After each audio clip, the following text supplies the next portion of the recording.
two main characters were not drifters seeking out adventure and romance, but instead a marshal and his deputy trying to keep the peace in Laramie. I witnessed the construction of Laramie's main street on the Warner Brothers backlot and watched the father-son relationship between John's marshal, Dan Troop, and Peter's deputy, Johnny McKay, develop into a solid friendship.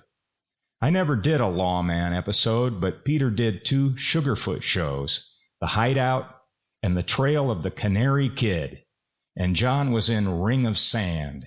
The three of us saddled up to ride together in the Maverick crossover episode, Hadley's Hunters. Although the studio kept us busy working nonstop on episodes and personal appearances, I had lots of opportunities to spend quality time with John and Peter. A note about Warner Brothers and the way we were treated. You may recall that Cheyenne's Clint Walker, Maverick's Jim Garner, 77 Sunset Strip's Ed Burns, and Colt 45's Wade Preston each had serious contract differences with the studio. Let me put it this way. The worst gang in the Old West wasn't the James Gang, the Dalton brothers, or the Youngers. The toughest gang was the Warner Brothers. They rode us hard and put us away wet. On weekdays, they worked us relentlessly from dawn to dark. On weekends, they'd send us out on public appearances and rodeos for which they were paid handsomely and we were paid ugly.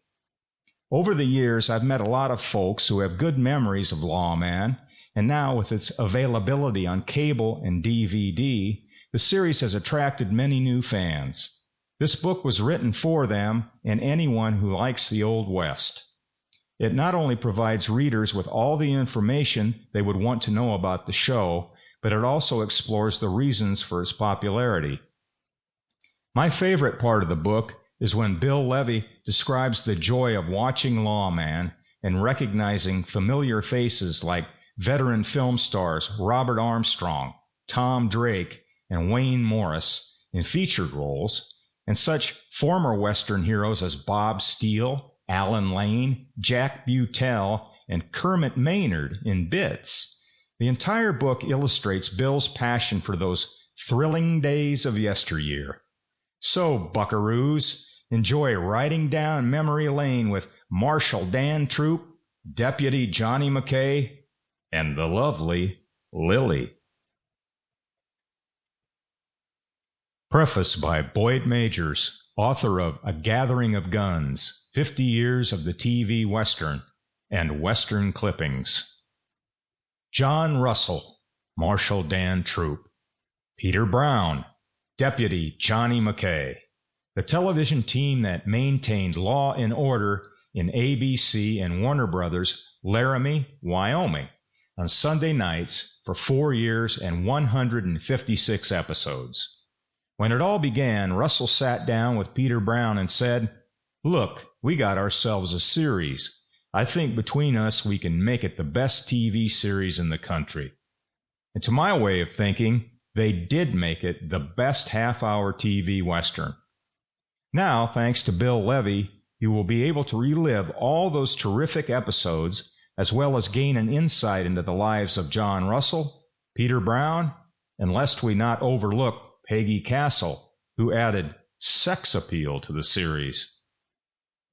So once again, let's ride back to 1958, where TV Western evil violently flowed as we send for the badge and the gun of the Lawman.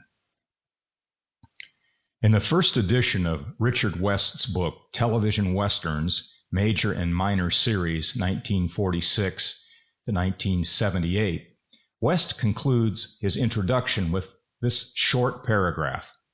To those of us who grew up in that far simpler time before Vietnam, before Nixon and Watergate, before disco and punk rock, before those awful music videos and home computers, this book is dedicated. And almost certainly to Matt, Davy, Major Adams, Brett, Bart, and all the others who made those days such a pleasant time in which to spend our youth. When I was a teenager growing up on Long Island, New York, during the late 1950s,